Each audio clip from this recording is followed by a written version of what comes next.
Salut Pierre-Yves. Salut.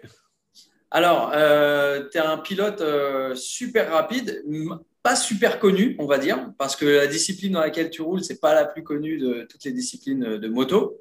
Mais tu reviens, enfin, tu viens d'obtenir un titre en 2021 en super sport. Est-ce que tu peux nous en dire un peu plus? Ouais, donc j'ai été champion international road racing. Donc c'est le championnat d'Europe des courses sur route. Voilà, tout ce qui est l'antichambre avant le TT, la Northwest 200, toutes ces courses-là. Voilà, je fais ce championnat-là depuis 2016. Et du coup, l'année dernière, ouais, j'étais champion en super sport. La course sur route, c'est vraiment ta spécialité, mais je sais que tu es passé par le championnat Superbike en 2013, il me semble. Est-ce que Ouais, les petits circuits, ça t'a plu aussi ou est-ce que tu préfères définitivement la route? ouais, bien sûr. En fait, du coup, j'ai commencé d'abord par la course de côte. Voilà, parce que mon père, voilà, s'était spécialisé là-dedans. Il était champion de France. Après, je m'y suis mis. J'étais aussi champion de France 3 fois. Et après, on va faire du circuit. Donc, j'ai fait du circuit. Et après, ce qui a manqué, c'est que c'est le budget. Le budget, c'est complètement barge pour faire une saison de championnat de France, ce qu'il demande aujourd'hui. Donc, du coup, que faire après? Et j'ai refait du championnat d'Europe de course de côte. J'ai gagné le championnat en 2014. Et après, en fait, j'avais vraiment pas un dégoût, mais ouais, le circuit était inaccessible. Et quand je vois ce qu'il faut pour rouler en championnat de France, les budgets et tout, c'est un peu comme quand tu rentres dans le casino. Il faut tout le temps remettre de l'argent, et c'est assez barge. Et à part des mecs voilà, qui explosent la baraque et puis après qui puissent accéder au mondial super sport comme Lucas ou voilà, c'est tellement rare. Donc après, je regardais un petit peu, ça m'a toujours attiré ces courses sur route. Voilà, et j'ai vu qu'il y avait l'IRC. Et donc, je me suis lancé là-dedans. Alors, si on revient un petit peu avant, parce que c'est vrai qu'en 2014, tu as eu un titre, tu étais le plus jeune de la catégorie, je crois, à obtenir ce titre-là, donc tu as percé relativement tôt. Mais tes débuts en moto, ça remonte à quand? Alors, mes débuts en compétition, ça a été en 2005. En 2005, j'ai fait le championnat de France de la montagne course de côte. Et en même temps que mon père qui roulait en 2,5. Et en fait, on a été champions tous les deux la même année. C'est beau. Ouais, Je, je rappelle quand même que tu es né en 91, donc en ouais, 2005, tu étais tout minot, hein. ouais, c'est ça. Donc, ouais, j'ai eu mon. Ouais, ouais, j'ai fait ma première année de compétition à 14 ans. En fait, voilà, parce que bon, il n'y avait pas forcément les moyens de commencer avant. Voilà, et puis, en fait, il y a un pote à mon père qui m'a prêté à l'époque, c'était encore des Bidalo variateurs. Et en fait, j'ai commencé là-dessus. Et puis, tout de suite, ça a été. Bon, j'ai cassé pas mal de matériel la première année à être C'est un peu normal, c'est normal. trop bouillant. Mais finalement, j'ai quand même été champion. Donc, c'est génial.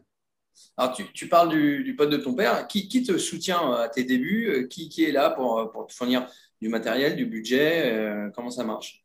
En fait, la course de côte, c'était très accessible. Tu roulais pas beaucoup. Et en Hmm. fait, j'avais carrément pas fait de circuit avant, quoi. Et en fait, comme j'étais tout petit avec mon père, toujours sur les paddocks, voilà, je savais un peu comme ça fonctionnait. Et puis, partir d'un point A à un point B à fond la caisse. Et puis après, voilà, je me donnais comme je pouvais. Et puis, ouais, c'est un championnat qui coûte vraiment pas cher. L'engagement, c'était peut-être 100 euros. Il y avait des primes. Donc finalement, dès que tu gagnais, ça payait les frais de route et ça payait tout ça. Donc ouais, c'était bien. Et en plus, mon père qui performait, finalement, on arrive à se débrouiller. Et ton budget actuellement pour rouler en IRC, tu étais en catégorie Super Sport l'an dernier, tu as gagné. Cette année, je crois que tu es engagé en Super Sport et en Superbike. Ouais, en fait, justement, comment dire, on a fait le pari de faire l'impasse sur le championnat IRC cette année. Ah, Parce que, ouais, en fait, le Super Sport l'année dernière, donc je l'ai gagné. Et moi, mon but, c'est vraiment d'accéder aux grosses road races comme la Northwest, le TT, Macao, toutes ces courses-là. Donc, je me suis vraiment priorisé là-dessus. Je n'ai pas été à la première course du championnat ouais. pour me focaliser sur ces grosses courses qui demandent beaucoup de temps et de préparation. Alors, justement, on y vient.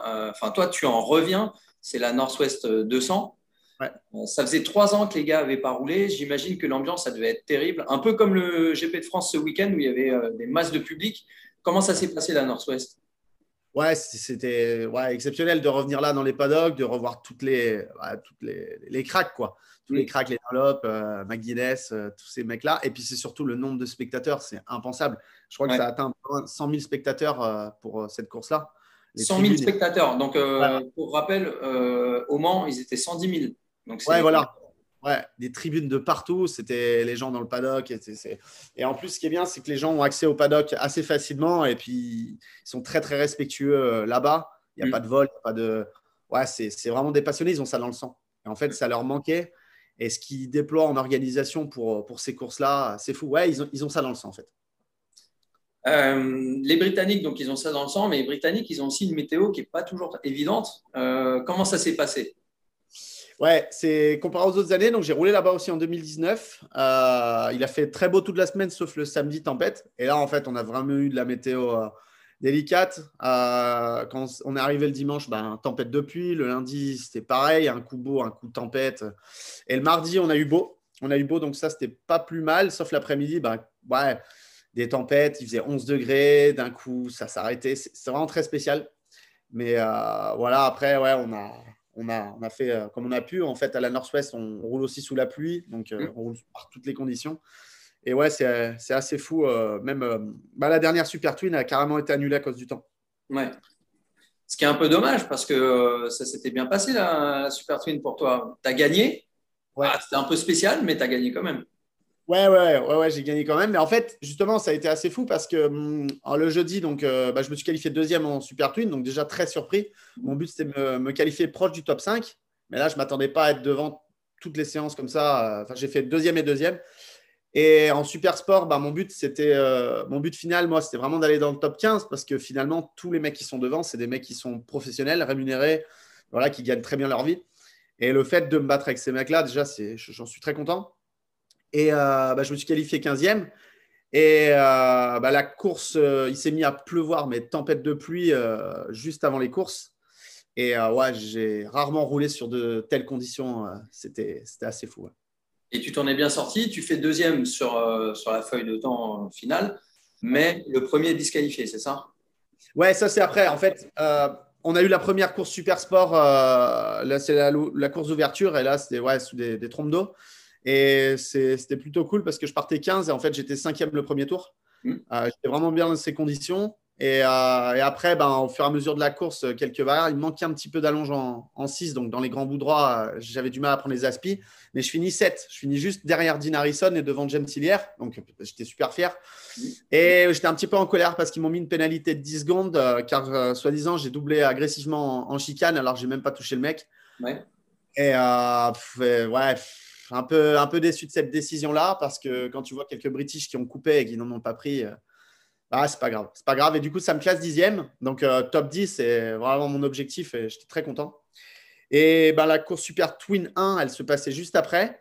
Et en fait, les conditions étaient tellement dangereuses, entre parenthèses, qu'ils ont préféré annuler parce qu'il y a Ouais. des courses qu'on passe à 2,60.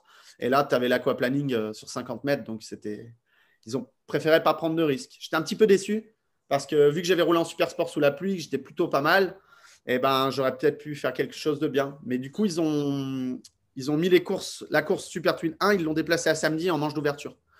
Et finalement, il s'est passé ce qui s'est passé après. C'était pas si mal finalement. Ouais, c'était pas si mal. Je regrette pas qu'il n'y ait pas eu la course le jeudi sous la flotte. Et la deuxième course de Super Sport, tu fais top 10 aussi? Ouais, je fais top 10 aussi sur le sec. Donc là, donc le samedi, il faisait grand beau, c'était magnifique. Là, les conditions, elles étaient parfaites. Il faisait 20 degrés, c'était un plaisir. Et du coup, ouais, je fais top 10. Ouais, sur le sec, là, tout de suite, j'ai vraiment vu que le niveau, il était incroyable. Ces mecs-là, ils connaissent par cœur. Ils roulent sur ces courses-là comme en circuit, en fait. Ils roulent à 100%. Et wow, quand tu vois. Il n'y a pas de marge de sécurité, d'après Moi, toi. j'ai pu me la garder. Franchement, pour être honnête, je suis très satisfait de ma semaine parce que je ne me suis pas mis en danger une seule fois. D'accord. Et c'est ça vraiment qui m'a rendu encore plus fier d'avoir fait ce que j'ai fait là-bas et rentrer comme ça. Mais ouais, ça roule vraiment. Le niveau, il est très, très élevé. Et tous les détails comptent. Ouais. Et voilà, moi, j'essaye. Je suis nouveau finalement dans ces courses-là. Donc, j'essaie surtout de prendre des roues, voir, analyser. Et ça va payer sur le long terme, j'y crois. Voilà. Petit détail aussi, tu dis que ça se joue sur des détails. Bon, là, c'est plus qu'un détail, mais c'est la chose de pneus. Tu roules sur Metzeler, c'est ça? Ouais, je roule sur Metzeler depuis cette année, ouais. Ouais. Et c'est plutôt un bon choix parce que cette année, ceux qui étaient sur Dunlop, ils ont eu des Ouais, soucis. ouais, en fait, en Super Sport et en Super Twin, il n'y a eu aucun souci parce qu'on prenait maximum 2,80, 2,90 avec les aspirations dans le bout droit. Donc là, ça Mais allait. ouais, là, il n'y a eu pas eu de problème. Et en fait, les pneus Dunlop ont commencé à avoir des problèmes quand ils passaient au-delà des 300. D'accord. Euh, ouais, les Superbikes prennent 330 dans le bout droit là-bas à la Northwest. Donc finalement, et il y a eu quelques déboires. Je ne sais pas trop ce qui s'est passé. Voilà, les pneus d'échappée, en fait, ils Hmm. partent en morceaux. Voilà, après, ça peut arriver. Je pense que c'est un défaut de fabrication. Ouais. Et après, ils ont préféré, la toute dernière course Superbike, interdire les pilotes Dunlop d'y aller. Ils ont pris la bonne décision. Ouais, c'est clair. Et puis, ils se louperont pas sur le Titi, a priori. Ouais, ben justement, là, c'est en discussion. Ils vont faire venir 2 autres camions avec des nouvelles gommes pour ça, parce que finalement, Dunlop est vraiment impliqué dans ces courses-là depuis de nombreuses années. Donc, c'est catastrophique pour eux si aucun pilote Dunlop ne roule, surtout qu'il y a des pilotes qui sont rémunérés en contrat, Ouais. donc, comme Hickman et compagnie. Donc, c'est délicat, mais j'espère en tout cas que les pilotes seront là et qu'on pourra rouler avec eux. C'est un petit truc que je voulais voir avec toi aussi. Sur ton casque, il y a des points rouges comme sur le maillot du meilleur grimpeur. Ça te vient d'où, ça? Alors en fait, c'est en 2009, quand je faisais le championnat de France de la montagne en 125, j'ai gagné les 14 courses sur 14 et mon grand-père était fan du Tour de France. Et en fait, la course de côte, tu montes. Et en fait, on a mis ce délire-là un coup sur un carénage pour le meilleur grimpeur. Et puis finalement, ça a beaucoup plu et c'était un peu une image de marque sympa et je l'ai gardé depuis de nombreuses années maintenant. Bon, c'est top. Ouais. Tu peux nous parler aussi de ton team? Ouais, alors donc en super sport, donc depuis le Manx Grand Prix 2019, je roule chez Martimoto, donc c'est un team Andorran. Voilà, donc on a roulé Yamaha pendant 2 ans et là maintenant, depuis l'année passée, on est passé Kawasaki avec le support Puccetti. Mhm. Voilà, comme je suis bien pote avec Lucas Mayas, je l'ai accompagné sur les courses et Manuel a voulu m'aider, donc le manager, voilà, à rouler Kawasaki et puis on ne regrette pas. D'accord. Bon, c'est une belle histoire. Ouais, voilà. Et puis en Super Twin, je roule avec le team VS Engine. Donc, c'est les Italiens, pareil, que j'ai rencontré au Manx Grand Prix grâce à la performance. Ils m'ont proposé de rouler sur une manche de l'IRC en fin d'année. Et puis, j'ai tout de suite gagné. Et voilà, ils m'ont signé un contrat. Et puis, voilà, maintenant, je roule avec eux. Et puis La j'ai marque, la gagné. marque de la moto, c'est Patton, c'est ça? C'est Patton, ouais, c'est Patton. Donc, on a le soutien aussi depuis l'année dernière, l'usine. SC Project, en fait, les lignes d'échappement SC Project, c'est eux les propriétaires de la marque Patton. Et Ok. ils ont créé ces motos-là sur lesquelles Dunlop, Rutter et compagnie ont gagné déjà au TT. Et voilà, j'ai la chance de pouvoir rouler sur ces motos-là. Et j'ai fait le championnat italien l'année dernière avec eux, quelques manches, plus quelques manches de l'IRC aussi. Et puis, ça s'est super bien passé. C'est une super équipe. Et du coup, après, on va aller à la Nord-Ouest et puis on va aller au TT. C'est une petite bécane qui doit être sympa, non? C'est un bicylindre 650 qui marche Ouais. mieux que ceux d'origine, on va dire. Ouais, bien sûr, ça fait 100 chevaux. Ça fait 100 chevaux. C'est vraiment une moto usine, quoi. Il y a tout dessus. Il y a le châssis, enfin, il y a le châssis Patton, enfin, le cadre. Il y a les suspensions Öhlins. Il y a vraiment tout ce qu'il faut au maximum en pièces dessus. Donc, Et puis, elle a non, une petite tête mignonne en plus. ouais, ouais, voilà, c'est ça. Ils ont gardé le look ancien qui est très bien pour ouais, l'aérodynamisme. Et c'est vraiment sympa et c'est ça qui plaît aux passionnés. Et non, c'est vraiment un régal de rouler sur cette moto-là que je commence vraiment à connaître sur le bout des doigts depuis l'année dernière en championnat italien. Est-ce que tu peux nous dire un petit mot aussi de Ramon Puig? Parce que j'ai cru voir que c'était un sacré gars. Il est pilote, il est team manager, il est mécano, il est cuisinier, il est tout, quoi. Ouais, il fait tout. C'est Ramon. En fait Martino, donc Martino Martinez, c'est le boss du groupe Martimoto. D'accord? Euh, voilà, ils ont une dizaine de magasins ils revendent des équipements moto, Hmm. des NES, toutes ces marques-là. Et lui, c'est un pur passionné. Voilà, il met beaucoup de budget de sa poche pour nous faire rouler. Et là, avec l'ampleur que ça prend le groupe Martimoto, voilà, ils vendent dans toute l'Europe. Ouais. Et ben, il a décidé de déléguer. Avant, c'était lui le manager. Maintenant, c'est lui, c'est toujours lui le boss du team qui prend les décisions. Mais maintenant, il a nommé Ramon, qui est pilote du team depuis 4-5 ans en manager et qui est vraiment passionné aussi. Ramon, il est policier dans la vie. Voilà, en plus, bah, il gère le team. Il gère un team qui fait les 24 heures de Barcelone. Il fait vraiment plein de choses et il est passionné. Il roule vraiment pour le plaisir. Lui, c'est vraiment franchir la ligne d'arrivée, prendre du plaisir. Et voilà, c'est un super gars. Bon, la Northwest, ça s'est très bien passé. Donc, tu as bon espoir pour le Tourist Trophy qui démarre tout bientôt, là. Ouais, qui démarre tout bientôt. Ouais, voilà. Après, j'étais vraiment surpris, comme je t'ai dit, en Super Twin d'être devant comme ça. Et puis, ben, j'ai vraiment fait une très, très bonne course en course 1. J'ai vu que je ne pouvais pas suivre Cooper. Le moteur était vraiment fou. Il y avait vraiment le bon package. Et puis, Cooper, il a quand même gagné des manches en BSB. Donc, c'est pas un manche. Et puis, bah, après, voilà, je ferme toutes les portes dans le dernier tour pour finir 2. C'était bien. Je me suis donné à 100%. Et puis, bah, après, la victoire, parce qu'il a été déclassé. Ouais, ça a été le bonus. Mais déjà, ma victoire, c'était d'aller sur le podium. Et finalement, ben, on a pris le plus à 19h quand le téléphone a sonné. Donc, le Tourist Trophy, c'est une autre paire de manches, j'ai envie de dire. Une autre compétition dans le sens où vous n'êtes pas en groupe. Ouais. C'est au départ, je rappelle pour ceux qui ne connaissent pas forcément, mais c'est toutes les 10 secondes. Donc, on lutte avant tout contre soi, contre le chrono, Ouais. avant de lutter contre les autres. Est-ce que c'est une formule qui te plaît? Ouais, c'est une formule qui me plaît parce que moi, venant de la course de côte, voilà, on partait pareil, c'était toutes les 10 secondes. Donc voilà, c'est une formule qui me plaît. Ce qui est bien, c'est que voilà, tu te bats contre toi-même. Voilà, tu dois bah, faire le mieux possible. Après, moi, je préfère les courses en paquet. Voilà, j'ai toujours aimé ça, la bagarre, en fait. Ouais. Doubler, voilà, ça a toujours été mon truc. Mais j'aime aussi voilà, la course de côte. J'aime aussi ces départs-là. Tant que je fais de la moto, ça me va. Et comment tu as découvert le Tourist Trophy? C'est quoi le premier souvenir de cette course-là pour toi? Le premier souvenir de cette course-là, bah, déjà, c'est quand je voyais des gars comme Joey Dunlop à la télé. Et en fait, j'étais petit. Ouais, j'étais vraiment petit. Bah, quand Joey est parti, c'est mon père qui m'en avait parlé. Ouais, il me dit le King est parti, etc. Voilà, quand il est décédé. Et après, bah, j'ai vu les noms McGuinness. Ça, les McGuinness et Dunlop, en fait. D'accord. Ça a été par ça. Et mon père était inscrit au Tourist Trophy en 2006. Et en fait, ils n'ont pas pu y aller parce que l'année d'avant, il y a eu beaucoup de décès. Ouais. Et à 3 semaines de l'épreuve, ils ont décidé d'enlever les pères de famille de plus de 3 enfants. D'accord. Je pense question d'assurance, question de truc. Et mon père n'a pas pu le faire. Mais il était inscrit, il avait sa mountain licence, il avait tout. Aïe. Voilà. Mais voilà, c'est pas grave. Il regrette pas du tout parce que bah, finalement, après, moi, j'ai été au Manx en 2019 grâce à Marty Moto qui m'a pris au dernier moment.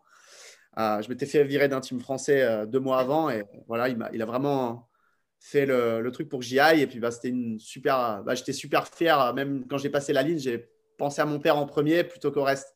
Donc, ce qui méritait aussi d'avoir fait plein de sacrifices pour venir rouler là. Et puis, bah, en plus, ouais, j'ai pu gagner. Donc, c'était encore plus magique. Ouais, parce que je vais l'apprendre peut-être à certains lecteurs, même si on avait rapporté l'info à l'époque, mais tu es allé au Manx GP et tu as Ouais. gagné la course des newcomers. Ouais, Quel c'est ça. souvenir tu as de cette course-là et de cette victoire? Bah, assez incroyable parce que, ouais, déjà bah, mes premiers tours là-bas, ouais, une boule au ventre, mais pas possible. Et puis, bah, tout de suite, le premier tour d'essai, j'ai mis 1 minute au deuxième. Et en fait, mon manager, Marty, était complètement rare. Il m'a dit, mais c'est pas possible et tout. Et après, j'ai un autre souvenir, c'est qu'au troisième tour, j'ai roulé en 19, 30 et quelques, parce qu'il y a eu beaucoup de pluie, donc on a très peu roulé aux essais. Et Marty m'a carrément pris, il m'a dit, est-ce que tu me promets que tu ne prends pas de risque? Et je dis non, je te jure. Ça m'a presque choqué parce qu'on a été convoqué par la direction de course, parce qu'ils ne trouvaient pas D'accord. normal que je roule si vite d'entrée pour un newcomer. Mais en fait, je me suis posé, je me rappelle de m'être posé dans mon camion tout seul, me changer et me dire que peut-être que je suis fait pour ça, en fait. Ah ouais, Et ça a été un truc ouais, je me suis posé 10 minutes et ouais, ma tête, elle tournait. Je me dis, mais qu'est-ce que c'est que ce bordel? Pourquoi les gens me disent ça? Ça a été vraiment quelque chose et finalement une fierté. Et le jour de la course, bah, la course arrive. On avait seulement que 6 tours de qualif, donc qui est très peu à cause de la météo. Les essais ont été annulés parce que dès qu'il pleut là-bas, c'est annulé. Et j'avais une boule au ventre au petit-déj, mais j'étais heureux. C'est vraiment bizarre en fait. C'est vraiment bizarre parce que j'étais heureux et sur la ligne de départ de cette course-là, on partait pour 4 tours. Mais en fait, j'ai pensé à tout ce que j'avais subi 2 mois avant, de me faire virer le truc, vraiment de passer plus bactère. Et ça m'a mis une énorme motivation et puis j'ai pu gagner la course et ouais, c'était une explosion. C'était magnifique parce que Marty, pareil, n'avait jamais gagné une course depuis la création de son team. Ouais, il y a eu quelque chose de magique. Vraiment. Ouais. Alors, tu le dis, tu as surpris les Anglais eux-mêmes dans ta rapidité, ta vélocité vraiment immédiate. Comment est-ce que tu as appris le tracé? Est-ce que tu as eu une méthode spéciale? Est-ce que tu veux garder ça pour toi, pour que les autres ne puissent pas copier? Ouais, bah écoute, je vais être franc, ouais, il y a plein de petits trucs que je garde pour moi, c'est clair. Mais en tout cas, la première chose que j'ai fait, c'est respecter la piste. En fait, quand tu vas à l'île de Man, c'est vraiment totalement différent du reste. La première règle pour moi, c'est tu respectes. Tu arrives, déjà, tu respectes. On est sur l'île de Man. La moindre erreur, elle peut être grave.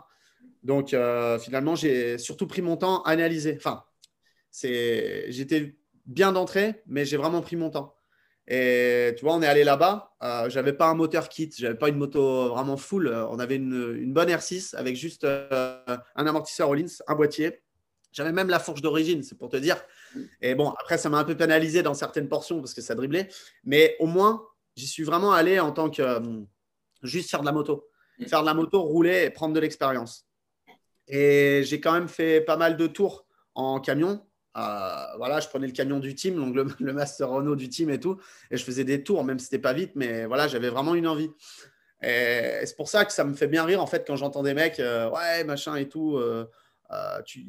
Presque, ils me prenaient pour un bar. J'allais tout le temps avec mon camion rouler et compagnie. Et, je sais pas, j'ai dû consommer au moins 300 livres d'essence dedans. Et pendant qu'eux, ils restaient boire des bières dans le Barnum, quoi. Et moi, ça m'intéresse pas. Donc, finalement, je préfère les boire après le résultat, moi, les bières. Ouais. Et Un peu de ouais, champagne aussi, c'est meilleur. ouais, voilà, il y a du gin et puis de la suze, il n'y a pas de problème. Mais voilà, c'est vraiment cette clé de respecter. Et puis voilà, c'est une analyse différente de tout le reste. Tu parlais d'endroits où tu étais un peu limite avec ta fourche d'origine. Est-ce qu'il y a des portions qui te plaisent vraiment beaucoup, d'autres où bon, tu rends peut-être un peu la main parce que tu es moins à l'aise? Ouais, alors moi j'aime beaucoup le premier secteur de l'île de Man, tout ce qui est de grandstand jusqu'à Glen Helen, tous ces passages-là. J'aime beaucoup. Et puis bon, la montagne, je pense que c'est tout le monde. Hein. Du moment ouais, dès que tu arrives à Ramsey jusqu'à la ligne d'arrivée, c'est exceptionnel. Ouais, là, C'est c'est vraiment... la partie vraiment roulante. Là.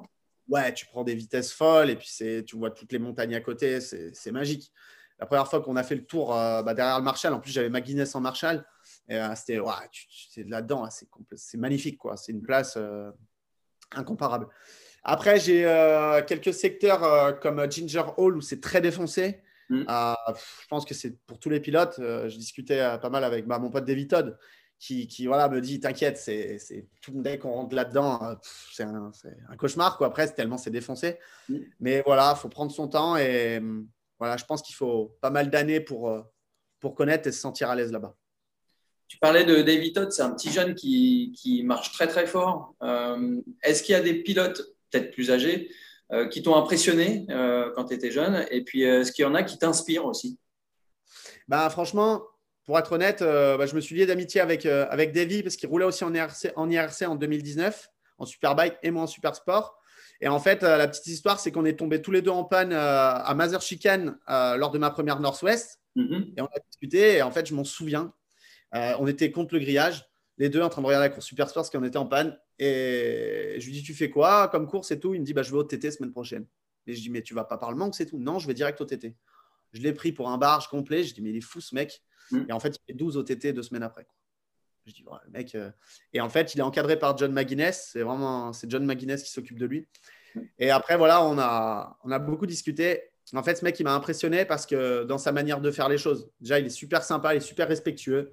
Et c'est vraiment un pur talent, mais c'est qu'il le travaille à côté. Il s'entraîne beaucoup, il fait le BSB, il est champion de Grande-Bretagne de supermotard. Donc, tu vois, il roule à Mété, il est à 1 seconde de Charrère en supermotard. C'est vraiment Il a un coup de pur... bidon impressionnant. Ouais. Et puis surtout gentil. Et puis, tu vois, quand j'ai gagné le Manx en newcomer, il est tout de suite venu. Il m'a donné 2-3 conseils après la course. Et ouais, lui, vraiment, c'est vraiment un des tops. Et j'ai fait un pari avec lui pour le TT et j'espère gagner mon billet. Donc, on verra à la fin. Tu peux nous dire le pari dans quel terme c'est? En 2019, avant le confinement, j'ai parié avec lui 100 pounds qu'il allait faire podium au TT. Il m'a dit, t'es complètement barge, je le ferai pas et tout. J'ai dit, si, tu verras. Et je pense qu'il va le faire. Bon, bah, j'espère que tu gagneras un petit peu de pognon sur ce coup-là. Merci pour voilà, payer la période à tout le monde. Mais justement, tu parlais du Manx. Alors, attends. Il faudra couper parce qu'il me dit la réunion se termine dans 10 minutes. Ok. Ok. Ah, t'inquiète. Mais on a bientôt fini. Ouais. Alors, on reprend. Alors, justement, tu me parlais de la Manx GP. C'est l'antichambre du Titi. C'est pas un passage obligatoire pour tous les pilotes?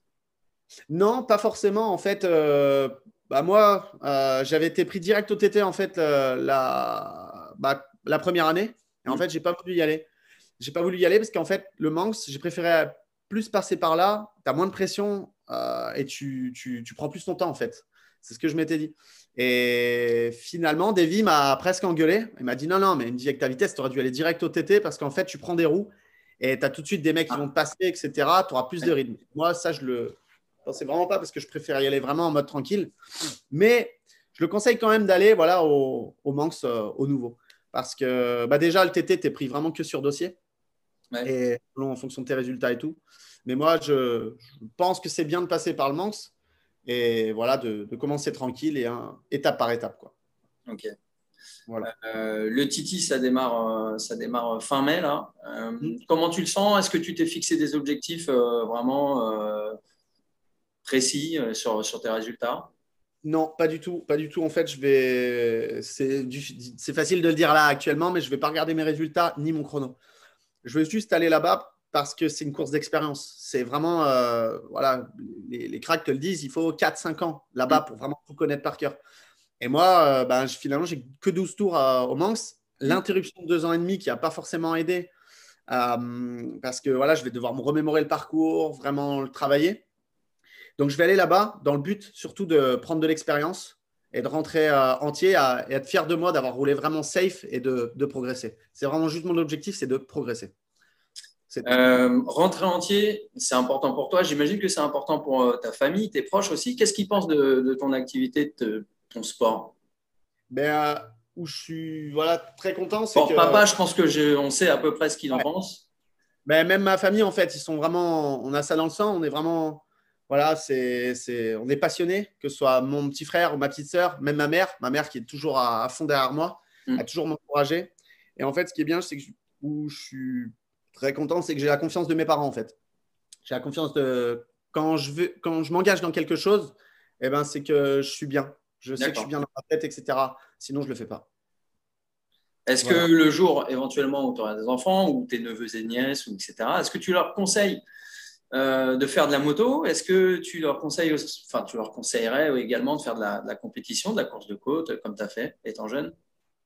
C'est super difficile comme question parce que quand je vois le coût, quand je vois des petits là qui vont faire du Moto 4, Moto 5, avant le Moto 3, Mm. qu'il faut sortir 100 000 euros par saison pour pouvoir rouler, c'est complètement barge. Mm. C'est complètement fou. Et finalement, quand je vois que la course sur route, ça reste quand même très dangereux, etc., c'est délicat. C'est délicat. C'est délicat. Mais après, voilà, le jour où j'ai des enfants ou quoi, quand tu vois mon père qui a été champion de France, moi qui ai fait ce que j'ai fait actuellement, c'est dur de refuser, quoi. Ouais. Mon père, je sais très bien que le Piwi sera déjà prêt pour le petit derrière qui arrive ou une nièce ou quoi que ce soit. Donc, ouais, c'est difficile à dire pour le moment, mais ce qui est bien, c'est que maintenant, comment dire, j'ai pas mal de partenaires actuellement. Je sais qu'il y aura toujours des solutions pour pouvoir les faire rouler. Donc, voilà, j'y pense pas du tout pour le moment, mais c'est rigolo. On en a parlé le week-end dernier, tu vois, avec mon team, avec tout ça. Et ouais, c'est délicat aujourd'hui au point de vue financier, mais il y a toujours des solutions. Ouais, dernière question, est-ce qu'il y a des disciplines sportives en dehors de la moto hein, qui t'impressionnent beaucoup et que tu serais, toi, incapable de faire? Alors, discipline sportive, ouais, il y en a qui m'impressionnent. C'est quand tu vois les mecs qui font les Ironman, tout ça, c'est bravo, quoi. Même le Tour de France, voilà, il faut Ouais. vraiment une assiduité des entraînements. Ouais, c'est assez impressionnant. Et puis pareil, même le golf. Moi, je fais un petit peu de golf en plus, voilà, pour le fun en compétition et tout. Ouais, et puis le niveau qu'il faut. C'est marrant parce qu'il n'y a pas de notion de prise de risque ou quoi que ce soit. C'est plutôt l'engagement. Ouais. ouais, l'engagement, le temps qui m'impressionne le plus. Après, tout ce qui, moi, j'ai vraiment peur, c'est quand je contrôle pas, par exemple, les sauts à l'élastique, les sauts en parachute ou quoi, c'est pas pour moi. Mm. Je préfère rentrer à Station Corner à Northwest à 2,80 à fond sous la flotte que plutôt que sauter d'un pont avec un élastique. Alors que tu es censé être en sécurité à 100%. Mais voilà, ouais, ouais, ces trucs-là, j'ai un peu du mal. Mais ouais, voilà, les sports qui m'impressionnent le plus, c'est au point de vue, voilà, assiduité et tout, c'est tout ce qui est Tour de France. Rigueur, ouais. Ouais, c'est assez fou, les mecs, tout ce qu'ils sacrifient pour vraiment faire du vélo, quoi. Ok, Voilà. je comprends, je comprends. Bon, bah écoute, Pierre, je te remercie. On te souhaite bonne route sur l'île de Man. Ouais, bah écoute, c'est cool, merci. Et puis, on se tiendra au courant pour tes résultats. On verra si tu as gagné ton pari. On verra si tu as fait des bons chronos là-bas. Ouais, voilà, donc tranquille, je vais vraiment y aller en mode safe, me faire plaisir, faire de la moto et on verra. Bon, bah à plus. Salut. Allez, merci en tout cas. Ciao, à bientôt.